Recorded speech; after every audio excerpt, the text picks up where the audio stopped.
Hey everybody, Ben here from Cinderblock Studios, and for this week, I think I'm going to need a hand. Hey, here's one.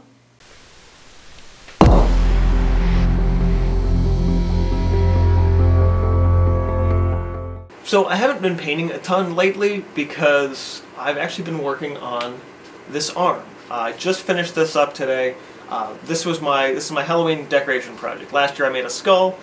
This year I made this arm, and I'm really happy with the way this turned out. It's really kind of creepy. Whole perfect concept of having a Halloween decoration, especially one that you made yourself. Now, the way I made this is by using a tested.com/the tested YouTube channel. Their version of it was a skull a couple of years ago, using liquid latex and some paints on top of that. Now, my version for this, I don't have the liquid latex, but it's around Halloween, it's easier to find. They also sell it at Michael's in little jars. But I wanted to just kind of use what I had the first time, as well as kind of sticking with what I had the last time, or the first time to now. So I used hot glue, Mod Podge, and of course the plastic arms that you get on Amazon.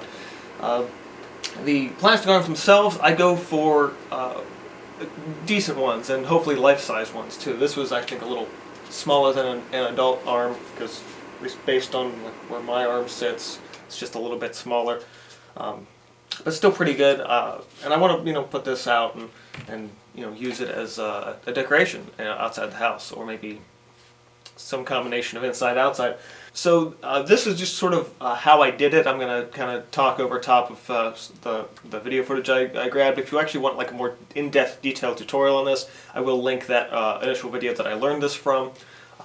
But again, bear in mind I'm using Mod Podge, which is more of glue. It's going to dry a lot stiffer than the liquid latex would. So the first thing I had to do was sort of decide exactly where I wanted to do, what the position of the arm I wanted to be in.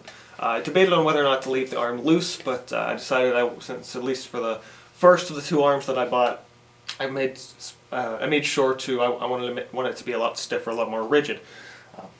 So there was a lot about taking out and off some of the hardware that was holding it together in the first place. So everything was held together by wire and springs and things like that in order to make the hand positionable if you're going to leave it, just as is. But I found that those wires sticking out were a little intrusive, and I wanted to make sure I covered that up as much as I could. So I was clipping a lot of those off. And once I kind of had an idea of where I wanted the fingers to be and the position I wanted the arm to be in, I then took hot glue and just pushed the joints together. Some of them I had to hold while that hot glue was drying, specifically because, especially around the elbow, that joint didn't hold super well. After that, it was starting to layer on the cotton. So it's liquid latex, or in this case, Mod Podge, I used cotton balls. You can get a big roll of sheet cotton if you go online and get stuff that way. I didn't do that because cotton balls work and they're a lot cheaper. You just have to get a lot of them. So cotton balls, the way they ended up working is that you basically unroll them. They're not really cotton balls so much as they're like cotton hay bales. So you kind of push through and they just unravel into these long, sort of long little rolls. And at that point, it's just grab your glue in this case and just start plastering that on. Starting to think about, like maybe look at some anatomy books and stuff like that, and really kind of know where those muscles are going to sit. But also kind of keeping a mental back note to realize that I want to make this sort of look burnt, rotted, or charred. Actually, charred's the same as burnt, rotted, or maybe diseased. Whatever kind of paint job you're going to do it on later on. And really the majority of this project is just layering on that cotton and letting it dry. For me, it was a lot of I would come to the studio, I would work on it for an hour every day for like a week or two, and just slowly build it up. And that's really all there is to it. I mean, it's a good idea to keep conscious of where muscles are and when, the way human anatomy structures work, so you know exactly where to place that cotton. But honestly, you just have a reference photo up or something like that, a reference illustration, and it's very, very easy to kind of map out where you're going to want that stuff. One thing I actually did on the first layer, which you can see me cover up a lot, is I wanted to try and maybe do a little bit of color initially, so I mixed an acrylic color into my initial batch with the Mod Podge. Unfortunately, after that dried, I realized it looked a lot like pumpkin pulp, so I spent the majority of the rest of the cotton layers keeping it white and just building that color up over top of it a little bit more. A little later on in the cottoning process, I ended up grabbing a couple pieces of cloth because I wanted to give maybe the idea that there's like a piece of like an old shirt or something that got like burnt and built into the piece itself. So right around the inner edge of the elbow, as well as up by the wrist, I tossed just a couple of cloth pieces just to kind of give it a little extra texture and a little extra depth. So the whole cotton process, off and on, a couple of days on, a couple of days off, took me about a week and a half to do. Again, it's one of those things you just have to do a side, let it dry, flip it over, do another side, let it dry, flip it over. So it was a lot of waiting, not a lot of actually working on it. And then of course towards the end, that's when the process gets fun. That's where you actually can really start. I mean, it's fun the whole time, but you can actually start painting it. Which is kind of what I'm known for, is painting things. So once I was kind of happy with the way the cotton was sitting, I started painting stuff on. So I started with reds, then moved to sort of greens and deep moldy kind of colors. And then I did a sort of a second layer of reds, and then finally finished it up with just like a layer of black. And for each color layer, it was about applying it. Chip brushes work perfect for that because they're really kind of messy. You can just grab stuff and it goes wherever you want and just drag it along the top of that surface.